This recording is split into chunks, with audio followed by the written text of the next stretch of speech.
పండితుడు ఉన్నాడు, కచేరీ ఇస్తుంటాడు. కచేరీ ఇస్తుంటే ఒకరోజు ఇంటికి వస్తాడు, మళ్ళీ వెళ్ళిపోతాడు. ఒక భార్య మన్నాడు ఏం చేస్తుంది, 12 గంటలకు వంట చేస్తుంది. రాదు భర్త, 12 అయింది, 12:30 అయింది, 1 గంట అయింది, 1 గంట అయింది, 2:30కు 3 గంటలకు వచ్చాడు భర్త. వచ్చిన తర్వాత 2 భోజనం పెట్టేస్తాను మీకోసం చూస్తున్నాడు. భర్త కరెక్ట్గా కాలు చూడడానికి వెళ్తాడు. ఎందుకు రాడు, అందుకు రాడు. వచ్చేసరికి భారము నీవే కదా, భారము నీవే కదా అని భగవంతుడు కచేరీ పాడుతుంటాడు. ఇదేంటి ఆ క్లాస్లో రండి, భారం నీవే కదా పాడతానంటే ఏం లేదు, బకెట్తో నీళ్ళు తోడుతుంటే బకెట్ లోపల పడిపోయింది, భారం నీవే కదా భగవంతుడు ప్రార్థిస్తున్నా అన్నాడు.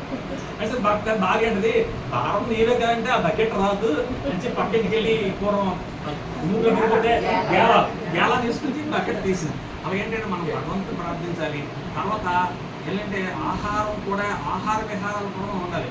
ఒక స్వామి దగ్గర ఒక శిష్యుడు జాయిన్ అయ్యాడు. జాయిన్ అయితే విపరీతం తిండిపోతుంది. అప్పుడు స్వామి ఏం చెప్పారంటే, బాబు పువ్వులు కోయరన్నాడు స్వామికి. స్వామి నా కాలు ముళ్ళు గుచ్చుకుంది, నేను వెళ్ళాను అన్నాడు.